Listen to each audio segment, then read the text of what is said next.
Un millionnaire fait semblant d'être malade maintenant. La vérité inattendue révélée change tout. Dans un petit village pittoresque de Normandie, Pierre, un homme qui semblait avoir tout, trônait au sommet de la richesse. Sa villa, ornée de fresques et de jardins luxuriants, était la fierté d'une communauté qui l'admirait. Pourtant, derrière ce masque de succès, une solitude brûlante l'accablait. Entre les rires de Marie, son épouse institutrice passionnée, et les questionnements existentiels de Lucas, leur adolescent en quête d'identité, Pierre se sentait comme un étranger dans sa propre vie. Le village débordait de convivialité, avec ses marchés colorés et ses traditions des entraides ancrées dans leur culture. Mais cette chaleur résonnait comme un écho lointain pour Pierre. Sa richesse avait construit des murs autour de lui, et il se sentait piégé dans une prison dorée. Chaque poignée de main était teintée d'un mépris invisible, chaque regard cachait une question sourde. Est-ce l'homme que nous croyons ? En quête d'authenticité, Pierre s'enfonçait dans une spirale de désespoir. Un jour, poussé par une mélancolie insupportable, il dévoila son plan, feindre une maladie grave. La nouvelle se répandit comme une traînée de poudre, balayant le village d'une vague d'empathie. Marie, dévastée mais résolue, organisa des collectes de fonds. Des rumeurs de compassion émergeaient de chaque coin de rue. La grand-mère héroïque de Pierre, une figure adorée, s'enflammait pour soutenir son fils.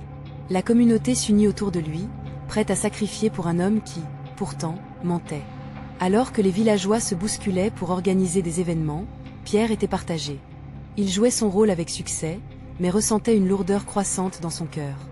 Les attentions, bien que sincères, le suffoquaient. Les rires, les encouragements, l'entouraient comme un cocon empoisonné. Est-ce ça, la vraie richesse ?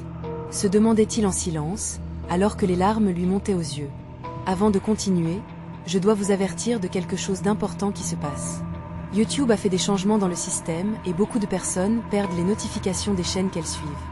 Si vous aimez le contenu, cliquez sur la clochette et marquez « Toutes les notifications » pour ne pas rater les prochaines vidéos. Et si vous pouvez laisser un like, ça m'aide énormément avec la portée sérieusement. Ça fait la différence. Ah, dites-moi dans les commentaires d'où vous regardez. J'ai toujours la curiosité de savoir qui est de l'autre côté de l'écran. Maintenant continuons. Les jours s'étiraient, et la tension montait lorsque, lors d'une soirée, un collègue de Pierre, arguant de sa colère, dévoila sa supercherie. Le choc fut immédiat. Le village se divisa entre indignation et compréhension, mais Pierre, isolé au cœur de cette tempête, dut affronter l'inévitable. Ne sachant plus sur quel pied danser, il se retrouva face à Émilie, la petite fille d'un ancien combattant. Elle le fixa avec une intensité qui le déstabilisa et lui demanda, innocemment. Peut-on vraiment aimer ceux qui nous entourent si l'on ne s'aime pas soi-même ?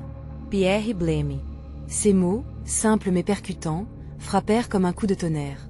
Lui qui avait tant cherché à l'admiration, se retrouvait dénudé devant une vérité qu'il avait longtemps délaissée. Point dans ce UTRNG émotionnel, il se tenait au bord d'un abîme.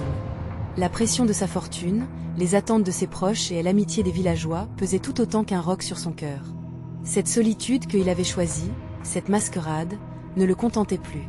Pierre allait devoir prendre une décision, affronter la vérité ou se réfugier dans l'ombre de son mensonge. La question restait en suspens, hautement vibrante. Parviendrait-il à redécouvrir la richesse des liens humains qu'il avait longtemps ignorés ? Et l'angoisse de Pierre s'intensifiait avec chaque battement de son cœur. Ce qu'il avait fait devenait de plus en plus insupportable. Les visages du village dansaient devant ses yeux, leurs sourires tournés vers lui, tout en étant teintés d'une trahison qu'il avait lui-même tissée. Émilie avait raison. Comment pouvait-il aimer lorsqu'il se détournait lui-même ? Alors qu'il errait dans les jardins de la villa, les roses en fleurs semblaient lui faire écho. Leur beauté l'assaillait, mais au fond, c'était un rappel cruel de sa propre déchéance. Le parfum enivrant des fleurs se mêlait à une défaite amère. Son esprit se trouva en proie à une tempête de pensées. En fin de compte, qu'avais-je accompli ? S'interrogea-t-il avec amertume. Marie, sa femme, le trouva assis sur un banc, perdu dans ses réflexions. Ses yeux, généralement pleins de vie, étaient maintenant ancrés d'une tristesse qu'elle reconnaissait trop bien.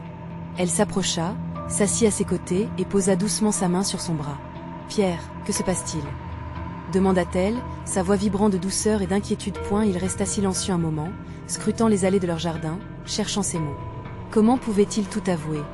La culpabilité pour son mensonge le rongeait, mais il ne voulait pas blesser Marie. Il se leva brusquement, comme pour échapper à cette conversation. « J'ai fait une erreur, Marie. Une erreur tellement profonde que je ne sais pas si je peux encore revenir en arrière. » Ces mots frappèrent l'air parfois lourd entre eux, une vérité pourtant difficile à exprimer. Marie se leva, son regard s'illuminant d'une compréhension et d'une détermination nouvelle. Quoi que tu aies fait, nous pourrons le surmonter ensemble. Je suis là pour toi, Pierre. Mais tu dois être honnête. Si tu as construit un mur entre nous, il est temps de l'abattre. Sa voix pesa lourdement sur lui. Pierre déglutit, réalisant qu'il avait également construit un fossé entre sa femme et lui, elle l'isolant dans sa quête égoïste de validation. La vulnérabilité se mit lentement à fleurir au milieu de son désespoir. J'y ai fait semblant d'être malade, pour que les gens s'inquiètent pour moi, pour que je ressente cette attention. J'y ai essayé de cacher ma souffrance sous un masque. Mais cela m'a éloigné de toi, de Lucas, du village. C'était fou, égoïste. Des larmes inondèrent les yeux de Marie, mais elle ne détourna pas le regard. Au lieu de cela, elle fit un pas en avant, elle embrassant profondément, comme pour lui restituer ce qu'il croyait avoir perdu. Merci de partager cela avec moi, Pierre. Ça prendra du temps, mais nous pouvons reconstruire. C'est le début d'un nouveau chapitre, une opportunité d'être vrai. Les mots de sa femme résonnèrent en lui comme une douce mélodie de rédemption. Peut-être n'était-il pas trop tard pour retrouver ce qu'il avait abandonné. Il pouvait changer, pas seulement pour Marie et Lucas, mais avant tout pour lui-même. Cependant, l'écho de l'indignation des villageois persistait. Pierre devait maintenant faire face à son action. Comment pourrait-il interagir avec ceux qui l'avaient soutenu, trompé? La peur se mêlait à une nouvelle forme de détermination. Il savait qu'il devait affronter le regard des autres et expliquer la vérité. Cette nuit-là, en s'endormant, une question brûlante le hantait. Allait-il avoir le courage de dévoiler la vérité? Le lendemain promettait d'être un tournant crucial et décisif pour Pierre. La nuit était sombre, mais une lueur d'espoir éclairait son cœur. Et alors qu'il fermait les yeux, il se demanda quel chemin il choisirait enfin de suivre. La lumière de la vérité serait-elle assez forte pour illuminer le reste de son voyage? Le matin se leva sur le village, teinté de couleurs pastel. Pierre, malgré lui, ressentait la profondeur de chaque instant. Le chant des oiseaux, autrefois apaisant, était devenu une mélodie accablante. Chaque note lui rappelait ses décisions, ses mensonges. Lorsque ses yeux se posèrent sur le reflet de la lumière dans les fenêtres des maisons, son cœur se serra. Il devait faire face à ce qu'il avait choisi d'ignorer pendant si longtemps. Marie était déjà réveillée. Elle préparait le petit déjeuner et savourait des moments de tendresse avec Lucas, leur fils. Pierre les observa, une vague de chaleur le parcourut. Ce regard simple, cette vie qu'ils avaient bâtie ensemble, méritait d'être sauvée. Mais chaque sourire de Lucas était un rappel de ce qu'il avait mis en péril. « Papa, tu viens manger ?» demanda le garçon, ses yeux pleins de malice. La question simple fut comme une cloche qui sonne. Pierre hésita, mais il comprit qu'il devait répondre. La vérité n'attendait pas. Il rejoignit la table, chaque pas résonnant comme un coup de tambour, elle annonçant à cette petite famille qu'il avait presque laissée derrière. Le petit déjeuner fut un mélange de joie innocente et de tristesse latente. Lucas éclatait de rire à chaque blague que Marie racontait, mais les pensées de Pierre s'égaraient, refoulant le besoin urgent de dévoiler son cœur. « Maman, quand est-ce qu'on va chez papy ?» demanda Lucas avec enthousiasme. Marie sourit, et Pierre se sentit piégé dans sa toile de mensonges. « Peut-être ce week-end, si tout le monde va bien, » répondit-elle, un clin d'œil complice à son fils. Pierre sentit alors le vide croître en lui. Sa mère s'inquiéterait, comme tous les autres. Il ne pouvait plus vivre ainsi. À la fin du repas, tandis que Lucas filait dehors pour jouer, Pierre se tourna vers Marie, le regard déterminé. « J'y ai une chose à te dire, quelque chose que je ne peux plus garder pour moi. » Ses mains tremblaient légèrement, et il chercha à capter le regard de sa femme. « Quoi que ça soit, je suis là pour toi, Pierre, » l'encouragea-t-elle avec douceur. « Ce n'est pas seulement une erreur. C'est tout un mensonge qui a pris racine en moi. Je me suis créé une maladie, quelque chose qui n'existe pas. Je voulais juste attirer l'attention, je voulais sentir que j'y étais important. Mais en le faisant, j'y ai brisé des liens. J'y ai brisé notre confiance. » Les yeux de Marie s'agrandirent, non pas de peur, mais d'inquiétude pour lui. « Pourquoi ne as-tu pas dit cela plus tôt? Pierre, nous aurions pu trouver une solution. Je pensais que ça me protégerait, que cela m'éloignerait de la douleur. Mais c'est l'inverse qui est arrivé. Je m'enfonce dans la honte et l'éloignement. » L'émotion prit vie dans sa voix, brisée par la fragilité de son propre cœur. Marie le fixa, cherchant une réponse que même lui ne pouvait pas fournir. La vérité la frappa avec l'intensité d'un orage. « Alors tout ce temps, tu étais en train de jouer un rôle? Cela signifie que... J'y ai trompé tout le monde, même moi-même, » conclut-il en baissant les yeux, la voix remplie de désespoir. Un silence lourd s'installa entre eux, et Pierre ressentit chaque battement de son cœur résonner dans l'espace. Marie, après une pause, mit sa main sur son cœur. La douleur dans ses yeux témoignait de la peine partagée, mais il pouvait également y déceler une lueur de compréhension. Nous avons besoin de parler à Lucas, dès à bord, puis de confronter le village. Ce ne sera pas facile, mais nous le ferons ensemble. Ces mots, bien que terrifiants, étaient aussi un soulagement. Peut-être que ce serait un nouveau commencement, une possibilité de redécouvrir la confiance, la transparence et l'amour. Le chemin serait long, mais il sentait que, pour la première fois, il n'était pas seul. Et alors, dans cet instant fragile de rédemption, une question brûlante s'assombrit au fond de son esprit. Allait-il réussir à se racheter aux yeux de ceux qui l'avaient trahi? La vérité, elle n'avait pas de temps à perdre. Elle était prête à s'imposer. Pierre se leva lentement de la table, le regard encore perdu dans les répercussions de ses mots. Le visage de Marie, empreint d'une raideur nouvelle, le hantait. Que allait-il dire à Lucas? En se dirigeant vers la chambre de son fils, chaque pas semblait le mener vers une confrontation qui, il le savait, serait décisive. Il poussa la porte au moment où Lucas, assis par terre, jouait avec ses jouets, un simple sourire sur son visage innocent. Lorsqu'il le vit, Pierre sentit une chaleur familière envahir son cœur, mélangée à une angoisse sourde. « Papa, regarde !» s'exclama Lucas en levant un bras, exhibant fièrement une petite voiture rouge. C'était son jouet préféré, un symbole de joie et d'innocence. Pierre se força à sourire, mais la vérité qui rongeait son âme creusait un fossé entre eux. « Lucas, mon grand, puis-je te parler un instant ?» demanda-t-il, essayant de garder une voix douce, bien que tremblante. Le regard curieux de Lucas se transforma en une ombre d'inquiétude. « Oui, bien sûr. Qu'est-ce qui se passe ?» Pierre s'accroupit pour être à la hauteur de son fils, ses mains se posant légèrement sur ses épaules. « Il y a quelque chose que je dois te dire, quelque chose d'important. C'est à propos de moi. » Les yeux de Lucas s'agrandirent tandis qu'il écoutait son père avec une concentration incroyable. Pierre prit une profonde inspiration, se battant contre l'envie de fuir. « Tout ce que tu sais à propos de ma maladie, eh bien, c'était un mensonge. Je n'étais pas malade. J'y ai fait semblant. » Les mots sortirent de sa bouche comme une confession, chaque syllabe lui brûlant la gorge. Le silence qui suivit pesait lourd dans l'air, transformant l'atmosphère légère de la chambre en un espace glacial. Lucas, déconcerté, recula légèrement, cherchant à comprendre. « Mais pourquoi ?» demanda-t-il, la voix tremblotante. « Je voulais que les gens s'inquiètent pour moi. Je pensais que cela me rendrait important, que tu m'aimerais encore plus si je souffrais. Mais maintenant, je vois que j'y ai fait une grosse erreur. Je veux que tu saches que je suis vraiment désolé. » Les yeux de Lucas brillaient d'une mélancolie étrange, un mélange de déception et de tristesse. « Alors tu n'es pas vraiment malade ?» répéta-t-il, cœur lourd. Pierre hocha la tête, les larmes menaçant de se frayer un chemin. « Je n'aurais jamais dû te mentir, même si c'était pour de mauvaises raisons. Je ne veux pas que tu grandisses avec des mensonges. La vérité est importante, même si elle fait mal. » Lucas se leva et s'approcha de son père, ses bras l'entourant dans une étreinte silencieuse. Pierre sentit son cœur se déchirer, mais il se força à rester ferme, à encaisser l'impact de ce moment. « Je t'aime, papa » murmura le garçon, les mots résonnant comme une promesse d'acceptation malgré la douleur. Ce contact fut à la fois un soulagement et une peine, révélant à Pierre la profondeur de l'amour inconditionnel que lui offrait son fils. Mais il savait que cette réconciliation n'était qu'un pas. Ce qu'il avait à affronter à l'extérieur était bien plus vaste, plus complexe. Lorsqu'ils se séparèrent, Lucas leva la tête. « Est-ce que tu vas dire la vérité au village aussi ?» Pierre sentit un frisson parcourir son échine. Ce moment allait bientôt arriver, le moment où il devra faire face à ceux qu'il avait trahis. La peur et la détermination se mêlaient dans son esprit. « Oui, mon garçon, je le ferai. Je dois prendre mes responsabilités. Ça ne sera pas facile, mais c'est la seule façon de réparer ce que j'y ai cassé. »« Je suis fier de toi, papa » répondit Lucas, et ses mots résonnèrent profondément en lui. Revenu à la réalité, Pierre savait que le chemin serait long, parsemé d'incompréhension et de colère. Mais pour la première fois, il se sentait prêt à affronter la vérité, à la partager avec ceux qui l'entouraient. Alors qu'il se dirigeait vers la porte, il se tourna vers son fils, un léger sourire sur les lèvres. « Prépare-toi, Lucas. Ce soir, notre vie va changer. » Alors qu'il se tenait là, avec la vérité prête à éclater et son cœur battant la chamade, une pensée persistait dans son esprit.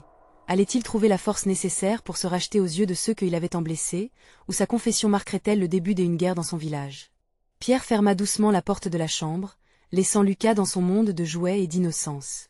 Chaque pas qu'il faisait vers le salon semblait résonner comme le battement de son cœur, battant avec une intensité que Hélène n'avait jamais connue.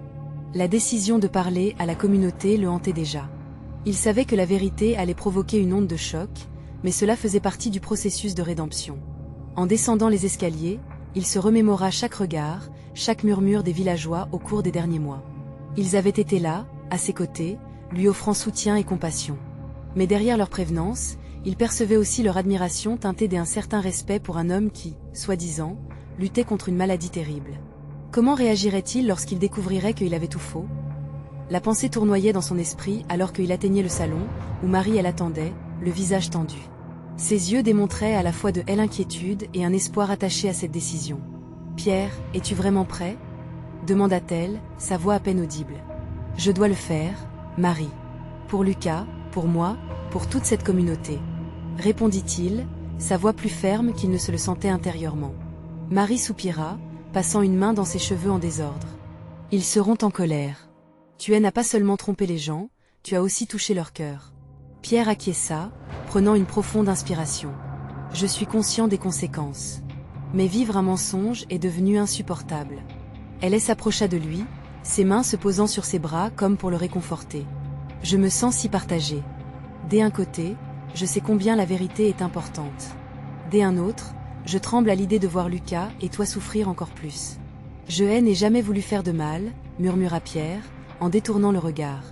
Les mots leurres s'étaient échappés de sa bouche avec une facilité déconcertante, mais aujourd'hui, il était temps d'affronter les conséquences. Le soleil déclinait, projetant des ombres allongées dans la pièce. Pierre ferma les yeux un instant, s'imaginant dans le village, face à tous ceux qui avaient cru en lui. Serait-il accueilli avec une réprobation silencieuse ou une colère bruyante? « Pierre, le village se réunit pour le repas ce soir, » l'informa Marie, brisant le silence. « Tu pourrais en profiter pour en parler. » Il hocha la tête. « Oui, c'est le moment parfait. » Alors que le crépuscule enveloppait la maison, un mélange de nervosité et de détermination l'envahissait. Il savait que l'heure approchait. Chaque minute qui passait semblait lui donner plus de poids à porter, mais il était incapable de reculer. Lorsque l'heure d'aller au village arriva, Pierre se tenait devant la porte, hésitant. Lucas, qui avait entre-temps préparé un petit dessin pour saluer le village, s'approcha et lui donna un mot. « Je crois en toi, papa. » Ces mots, doux et puissants, lui donnèrent le courage dont il avait besoin. En route vers la place du village, il sentit une force jaillir en lui. Il ne pouvait plus se cacher. En arrivant, les visages familiers se tournèrent vers lui avec un mélange de curiosité et d'anticipation. Il pouvait presque sentir leur compassion, mais aussi leur attente. « Ce soir, je dois vous parler d'une vérité. Une vérité qui pourrait tout changer, » commença-t-il, le cœur battant la chamade alors qu'il se tenait là, prêt à s'ouvrir à ceux qui l'avaient entouré des amours-points, mais alors qu'il tentait de rassembler ses pensées, une voix familière s'éleva des rangs. C'était Marie, son regard déterminé, mais rempli d'une détresse palpable. « Attends, Pierre. Avant que tu n'ouvres ton cœur, il y a quelque chose que je dois dire aussi à cet instant. » Une ombre de peur lui traversa l'esprit. Que pouvait-elle dire qui remettrait encore plus en question les fondements de tout ce qu'il avait construit jusqu'ici? La vérité allait-elle révéler des facettes de leur vie qu'il préférait garder cachées? La réunion du village promettait d'être bien plus que ce qu'il avait prévu. La tension dans l'air était palpable. Que se passerait-il lorsque chaque secret sera mis à jour? Marie avança d'un pas, ses yeux brillants d'émotion. L'air était chargé de tension, le silence pesant autour d'eux, comme si chaque villageois retenait son souffle. Pierre la regarda, son cœur battant à tout rompre. Ce qu'elle allait dire pouvait changer la dynamique de leur communauté entière. « Pierre, je ne peux plus garder cela pour moi, » commença-t-elle, sa voix tremblante. « Il y a quelque chose que j'ai découvert récemment, quelque chose qui pourrait redéfinir toute l'histoire que nous avons racontée. » Les murmures parmi les habitants devinrent plus forts, chacun essayant de comprendre. Pierre sentit sa gorge se nouer. Que pouvait-elle révéler? Était-ce à propos de lui, ou avait-elle découvert quelque chose d'encore plus profond qu'eux? Marie hésita, puis poursuivit. « J'ai reçu une lettre. C'est de la part de ton ancien médecin. » Celui que tu as toujours évité de mentionner ces mots se heurtèrent à la conscience de Pierre comme une cloche retentissante. Le souvenir de ce médecin, un homme qu'il avait évincé de sa vie, ressurgit avec force. « Que disait-elle » demanda-t-il d'une voix rauque, sentant son cœur ployer sous le poids de la vérité imminente. Elle révélait que ta maladie n'a jamais été ce que tu as prétendu. En réalité, ton état était lié à des facteurs que tu pourrais contrôler. Elle pensait que ce serait mieux pour toi de retrouver la vérité et d'y faire face. Le regard de Marie était désespéré. Les regards du village étaient maintenant braqués sur Pierre, la curiosité mêlée à un trouble palpable. Le silence se fit à nouveau, pesant, tandis que Pierre cherchait des mots, mais rien ne semblait suffisant. Comment expliquer tout cela? Comment justifier des mensonges échappés de ses lèvres à ceux qu'il considérait comme sa famille? Les voix commencèrent à s'élever, certaines pleines de colère, d'autres d'incompréhension. Pourquoi avoir caché cela? Qu'est-ce que cela signifie pour nous, pour Lucas? Les questions fusaient, chacune plus accablante que la précédente. Ce n'est pas uniquement à propos de moi, finit par s'écrier Pierre, la voix brisée par l'émotion. J'y ai cru protéger Lucas. Je pensais que vivre cette histoire me donnerait une chance de le voir grandir sans m'inquiéter de ce que j'y étais. Je voulais être un modèle pour lui, mais j'y ai trahi cela. Il vit le visage de Lucas émerger de la foule, ses yeux remplis de douleur et de confusion. Le petit garçon tenait toujours son dessin, mais l'innocence rayonnante avait été remplacée par une ombre d'incertitude. Pierre tomba à genoux, se rendant compte que son mensonge n'avait pas seulement eu des conséquences sur lui, mais sur son propre fils. « Je suis désolé, Lucas, sanglota-t-il. Je ne voulais pas te mentir. J'y ai juste voulu te protéger. » Mais la vérité, même déguisée en protection, était devenue une lourde chaîne. Leurs liens familiaux, construits sur des fondations de faux récits, étaient maintenant menacés d'effondrement. Alors que les villageois murmuraient encore, Pierre comprit qu'il était temps d'affronter toutes les douleurs, tous les secrets, tous les regards. Avant que je ne sois trop enfoncé par vos questions, permettez-moi de dire tout ce que je dois, une bonne fois pour toutes, déclara-t-il, levant les yeux vers la foule. À cet instant, il savait que chaque mot pourrait soit renforcer leur foi en lui, soit la briser à jamais. Je suis ici pour vous dire la vérité, et non pas pour bien paraître. Voici ce qui s'est réellement passé. La tension dans l'espace était palpable. Elle échait d'une bataille intérieure résonnant à chaque syllabe qu'il allait prononcer. La révélation, bien plus redoutable que tout ce qu'il avait imaginé, elle attendait au tournant. Quelles seraient les conséquences de sa confession, et Lucas serait-il capable de supporter cette tempête? Les prochains mots de Pierre pourraient changer à jamais le reste de leur histoire. Pierre ferma les yeux un instant, cherchant dans son esprit la force pour continuer. La pression des regards pesait sur lui comme une pierre. Mais il savait que passer sous silence cette vérité le condamnerait à une solitude encore plus grande. Ne pas affronter ses démons le maintiendrait prisonnier d'une ombre qui avait trop longtemps obscurci sa vie. Et elle inspira profondément et commença. J'ai toujours cru que ma maladie me donnerait une excuse, une raison de me cacher des autres. Je pensais que le monde me courberait l'échine par pitié. Mais la vérité, c'est que je ne souffrais pas de ce que vous croyez. Les murmures se multiplièrent, des visages se crispèrent sous l'effet de la surprise. Pierre continuait, sa voix prenant de l'assurance. Mes malaises étaient réels, c'est vrai, mais leur origine ne venait pas d'un mal incurable.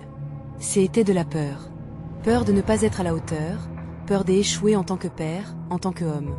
Il leva les yeux vers Lucas, qui le fixait, et l'espoir et la douleur mêlés dans son regard. J'y ai utilisé ma soi-disant maladie comme un bouclier. Je me berçais d'illusions, en espérant que cela m'épargnerait de vous décevoir. Mais tout cela n'a fait qu'élever un mur entre nous, Lucas. Je ne veux plus de ce mur. Les villageois, des abords silencieux, échangèrent des regards. Des visages familiers, pour la plupart, avaient été témoins d'un parcours dont ils avaient cru comprendre les nuances. Ils s'échangeaient des murmures, cherchant à saisir ce qui se passait au sein de cette révélation. « Je m'appelle Michel », dit un homme dans la foule, la voix ferme. « Nous avons tous cru que tu avais besoin de protection, Pierre. Pourquoi ne pas nous avoir fait confiance? Que nous cachais-tu? Nous serions là pour toi. Oui, pourquoi ne pas te confier à nous? » Ajouta quelqu'un des autres points, et la vague de questionnements s'intensifia. Marie se tenait là, le cœur battant pour Pierre. Elle savait que son geste courageux pourrait être à la fois son salut et sa condamnation. Elle aurait aimé lui dresser un bouclier, mais les mots de Pierre résonnaient comme un appel à l'honnêteté. Parce que j'y avais peur, avoua-t-il enfin, les larmes aux yeux. J'y avais honte d'admettre que j'y étais un homme qui fuyait le combat, qui ne savait pas comment faire face à ses propres démons. Je pensais que tous ces stratagèmes feraient de moi un héros, plutôt qu'un lâche. La réalisation frappa certains d'entre eux comme un coup de poing. Ce qu'ils avaient vu comme un acte hospitalier d'empathie n'était qu'un mensonge qui les avait privés de l'homme qu'ils croyaient connaître. Lucas, toujours là, semblait plus grand et plus fort désormais, comme s'il avait voulu rafler la vérité des mains de son père. « Je t'aime, papa », chuchota Lucas, les yeux brillants, parlant plus qu'avec des mots. « With pure émotion dominating their hearts ». La foule s'apaisait lentement. Les murmures diminuèrent pour laisser place à un silence chargé d'émotion. Pierre réalisa que son aveu avait non seulement révélé ses faiblesses, mais avait également permis de nouer des liens. Les cœurs, bien que marqués, portait le poids d'une vérité partagée plutôt que le poids du silence. Et elle fixa les visages autour de lui, chacun se battant avec ses propres attentes et déceptions. Maintenant, je sais que je dois reconstruire ce que j'ai abîmé. Je veux faire de moi un père que vous pourrez respecter. Mais pour cela, j'y ai besoin de votre aide. Pas d'indulgence, seulement de l'honnêteté. Après un long silence, Marie prit doucement la parole. Alors commençons ensemble. Nous avons tous nos secrets, nos peurs. Mais en nous unissant, nous pouvons briser les chaînes. Une nouvelle tension flottait dans l'air, mais celle-ci était teintée d'espoir et de possibilités. Pierre savait qu'il n'avait pas encore gagné la confiance de sa communauté, mais les premiers pas étaient là. Une discussion sincère, un chemin partagé. Il pouvait sentir une nouvelle dynamique s'installer, une ambiance d'authenticité. Le regard de Lucas scintillait, rempli d'une lueur d'espoir et de compréhension. La route serait longue, truffée d'embûches, mais ils étaient prêts à arpenter ensemble ce chemin.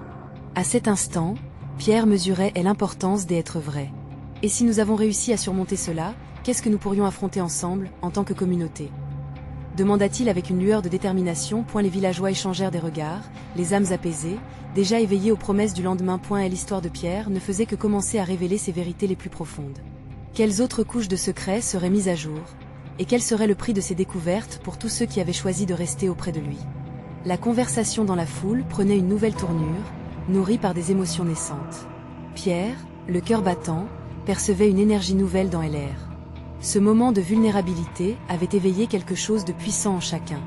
Des mains se levèrent, des bras s'enlacèrent.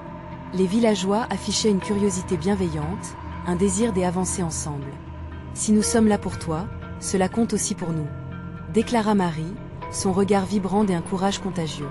Nous avons aussi nos propres fantômes, nos peurs que nous cachons. Peut-être pourrions-nous partager cela aujourd'hui ? Les encouragements s'amplifièrent, des mots résonnaient avec fermeté et tendresse, des histoires personnelles jaillissaient. Chaque confession, chaque voix brisée par le passé renforçait les liens qui unissaient cette communauté. Chacun se révélait. Dans cette atmosphère, même les douleurs des autres semblaient rendre Pierre plus fort. Robert, un agriculteur dont la vie semblait parfaite, prit la parole. Moi aussi, j'ai toujours eu peur. Peur que la terre ne produise pas assez pour ma famille. J'ai menti sur mes réussites, je pensais que ça me ferait gagner du respect. Mais ces mensonges m'ont éloigné d'eux.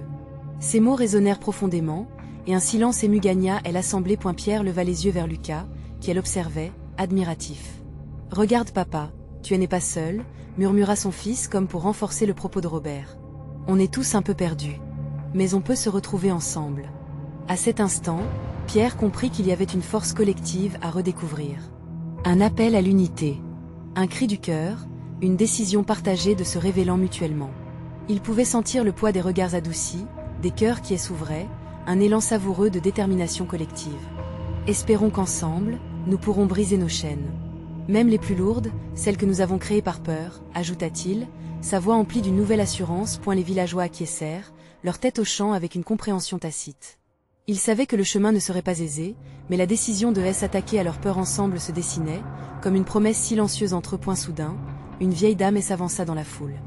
Elle avait connu Pierre enfant, elle lui avait souvent donné des conseils, mais sa distance avait tout changé. « Pierre, j'y ai cru que ta maladie était un fardeau. Mais je comprends maintenant que c'était un cri d'aide, dit-elle, sa voix tremblante mais claire. Tu sais, nous avons tous besoin de ce lien, de cette communauté. Nous ne pouvons pas nous cacher éternellement derrière nos murs. » Une vague d'émotions parcourut les visages présents.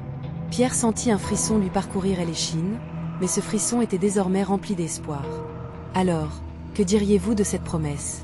proposa-t-il avec un sourire naissant. « Je vous promets d'être là, pour affronter mes peurs. Mais en retour, aimerais-je que vous vous engagiez également à partager le poids de vos propres craintes ?» La foule acquiesça, des murmures d'approbation s'élevant. Cette idée de partage, de soutien mutuel, trouvait écho dans le cœur de chacun. « Cette communauté est notre force », conclut Pierre, fébrile mais heureux. « Ensemble, nous pouvons surmonter l'obscurité. Ensemble, nous ne resterons pas prisonniers de nos peurs. » Les villageois se tinrent la main, formant une chaîne humaine symbolique, une promesse d'unité. Alors que le soleil se couchait sur la petite communauté, Pierre observa le tableau vivant devant lui. Les sourires malgré les larmes, les éclats de rire dans les étreintes, et surtout, cette lumière d'espoir qui illuminait désormais leur horizon. Et elle savait que ce n'était qu'un début. Que des révélations plus profondes étaient à venir, que des luttes les attendaient. Mais une certitude régnait en lui, cette oreille attentive, ce regard bienveillant, ils allaient tous avancer. Ensemble, qui sait ce qui pourrait émerger des discussions à venir? Quelle révélation pourrait encore ébranler leur certitude? Les secrets enfouis, les blessures cachées sont parfois les plus lourds à porter. Rien n'était plus incertain que la quête de vérité, mais ils avaient décidé de la vivre ensemble. L'avenir s'annonçait, intrigant et plein de promesses. Était maintenant. Quel secret dans l'ombre allait apparaître pour mettre à l'épreuve cette nouvelle solidarité? Le lendemain, l'aube se leva avec une douceur particulière, enveloppant le village d'une lumière dorée. Pierre se réveilla avec une légère anxiété. La promesse faite la veille résonnait encore en lui, mais il savait que chaque prise de parole serait un pas dans l'inconnu. Il regarda Lucas, endormi paisiblement à ses côtés, et sentit un profond élan de protection. Cette aventure collective était aussi pour lui, et il était prêt à l'affronter. Dans le village, les gens se rassemblaient lentement sur la place centrale, animés par une certaine excitation nerveuse. La solidarité, fébrile et palpable, flottait dans l'air. Comme un souffleur de verre qui façonne sa création avec délicatesse, Pierre espérait que la transparence et la vulnérabilité permettraient de sculpter cette nouvelle dynamique. Marie, la première à le rejoindre, avait un regard déterminé. « Pierre, je réfléchissais à ce que nous allons partager aujourd'hui, » commença-t-elle, sa voix pleine de conviction. « Je crois que la peur est notre pire ennemi, mais elle peut aussi être la clé qui ouvre nos cœurs. J'y aimerais raconter ce que je cache depuis des années. » Les paroles de Marie faisaient déjà écho à des souvenirs enfouis chez les autres. Pierre le voyait dans leur visage, et l'attention suspendue aux larmes de chacun. Il invita doucement les villageois à former un cercle autour de lui, les encourageant à se rapprocher, le cœur grand ouvert. Marie s'avança, puis, prenant une profonde inspiration, elle raconta l'histoire de sa mère, une femme dont les rêves avaient été piétinés par des circonstances qu'elle ne pouvait contrôler. « Je me suis toujours sentie coupable de mes réussites, » avoua-t-elle, sa voix se brisant légèrement. « Comme si ma joie faisait le malheur de ma mère. J'y ai toujours essayé de masquer mon bonheur pour ne pas faire de peine aux autres. » Et l'émotion dans la voix de Marie résonna tout autour d'eux, déclenchant une série de récits similaires. Les souvenirs oubliés des villageois réémergeaient lentement, tels des phénix renaissant de leurs cendres. Pierre ressentait qu'un guérisseur invisible s'activait sur cette place, unissant ces âmes tourmentées par des histoires communes. Robert, en larmes, prit à son tour la parole. « Je n'ai jamais véritablement compris ma peur de la terre qui ne produisait pas, » confia-t-il. « C'était en réalité ma peur de décevoir ma famille qui me paralysait. Je me rendais compte que, pendant toutes ces années, j'y étais le premier à mettre des barrières entre nous. Alors que chacun se révélait, les ombres des doutes et des stigmates se dissolvaient peu à peu. » Pierre observait son village, voyant à quel point ces histoires, tout en étant lourdes et douloureuses, servaient de ciment à leur nouvel engagement. Des sourires d'encouragement remplaçaient les larmes, des mains se levaient en soutien. Quand vint le tour de Pierre, il hésita un instant, puis se força à avancer. « J'ai longtemps pensé que ma maladie me définissait, que j'étais un fardeau, » commença-t-il, sa voix emplie d'une vulnérabilité retrouvée. « Mais, ce que je réalise aujourd'hui, c'est que ma force ne réside pas dans mes faiblesses, mais dans l'affection et le soutien que chacun de vous m'apporte. » Les mots de Pierre résonnèrent dans le cœur de tous, provoquant une onde d'empathie. Ils savaient désormais qu'ils n'étaient pas seuls dans leur lutte, mais accrochés les uns aux autres dans une danse humaine, une chorégraphie des accidents et d'éclats de rire. À ce moment précis, un jeune homme s'avança, son visage marqué par une impatience palpable. « Excusez-moi, je dois vous parler. Il y a quelque chose que je n'ai jamais osé dire, » dit-il, ses yeux tournés vers le sol. Chaque regard pensa qu'il s'apprêtait à révéler un secret lourd. La tension monta, Pierre sentit les cœurs se suspendre. Quel était ce secret qui, à cet instant, pourrait tout changer? Alors que le jeune homme prenait la parole, une atmosphère électrique parcourut la place. Tous les regards convergeaient vers lui, une certaine impatience palpable dans l'air. Soudain, les murmures cessèrent, tous retenaient leur souffle. « Je m'appelle Thomas, » commença-t-il, la voix légèrement tremblante. « J'ai longtemps caché quelque chose, et aujourd'hui, je ne peux plus vivre dans le mensonge. Pendant ces mois, j'ai observé Pierre et Marie, et j'ai ressenti, comme beaucoup, de la compassion pour leur situation. Mais je dois vous confesser que je ne suis pas innocent non plus. J'ai utilisé la maladie de Pierre pour m'attirer votre attention. » Des murmures de surprise parcoururent la foule. Pierre se figea, son cœur battant. Thomas continua, visiblement perturbé, mais déterminé. « Je travaille dans le magasin du village, et ma propre peur de l'échec a poussé à faire en sorte que on me voit comme un héros. En donnant, en organisant des collectes, je pensais que cela me rendrait important. J'y ai volé de l'énergie à votre soutien sans même vous le dire. C'était un moment de vérité déroutante, un mélange de compassion et de douleur collective. Pierre, qui avait espéré une libération par la transparence, se rendait compte qu'il était confronté à une complicité plus vaste. « Pourquoi n'as-tu pas dit cela plus tôt ?» demanda une voix au milieu de la foule. Thomas baissa la tête, la honte visible sur son visage. « J'y avais tellement peur que si je vous parlais de mes propres démons, vous me rejetteriez. Mais j'y en ai assez de fuir. J'y ai tant voulu donner, mais j'y ai saboté mes propres efforts. » Les villageois se regardèrent, reconnaissant dans ces mots une empathie indéniable. Pierre, inspiré, se leva et s'approcha de Thomas. « Tu sais, je crois que nous avons tous appris quelque chose ici. Nos luttes sont liées. Nous construisons une communauté sur des fondations de honnêteté, de vulnérabilité et de solidarité. » Un murmure de soutien s'éleva parmi la foule. Pierre leur fit face. « Ce que nous avons déterré ensemble est essentiel. Nous ne sommes pas ici pour nous juger, mais pour nous soutenir. S'ouvrir peut sembler effrayant, mais c'est aussi libérateur. Et n'ayez pas peur d'être vulnérable, rajouta Marie. Nous sommes tous ici les uns pour les autres. Chacun d'entre nous a ses combats à mener. Thomas, je suis content que tu aies eu le courage de le partager. » Les villageois, touchés par l'honnêteté qui se dégageait des révélations, commencèrent à se regrouper, à échanger des sourires et des regards pleins de compréhension. Une véritable communion, un ancrage dans l'authenticité. Pierre remarqua Lucas, qui observait silencieusement. Son petit visage portait un mélange de confusion et de fierté. Pierre s'accroupit devant lui, sa voix douce. « Est-ce que tu comprends tout cela, mon grand ?» Lucas hocha la tête, ses yeux brillants. « Oui, papa. Ça fait du bien de dire ce qu'on ressent. » Pierre sourit, un mélange de soulagement et de gratitude inondant son cœur. « Oui, tu as raison. Cela fait du bien. » Alors que la nuit tombait lentement, le village commença à s'installer dans un partage plus profond. Plusieurs villageois prirent la parole, ouvrant leur cœur, révélant des douleurs et des peurs enfouies. Les histoires émergeaient, une suite de récits qui confirmaient l'authenticité des échanges. Les rires et les larmes se mêlaient, la communauté se solidifiait point à bout de quelques heures, le crépuscule s'était instillé, et une transformation palpable flottait dans l'air. La connexion qui unissait tous ces êtres était plus forte que jamais. Peut-être devrions-nous organiser des rencontres régulières comme celle-ci, où chacun pourrait parler librement. Proposa Thomas, un sourire sincère illuminant son visage. Un acquiescement nourri de joie et d'audace lui répondit. Pierre se redressa, plein d'une nouvelle force. Oui, cela pourrait être une belle tradition. Ensemble, nous pourrons non seulement partager nos fardeaux, mais aussi nos réussites. Nous avons besoin les uns des autres. La vulnérabilité est notre force. La promesse de tel avenir, imprégnée d'espoir et de résilience, brillait au sein de cette communauté qui s'était peu à peu redécouverte. Les mots échangés servaient de ciment, renforçant les bases d'une vie collective renouvelée. Alors que tous commençaient à se disperser, un sentiment de paix et d'unité flottait autour d'eux.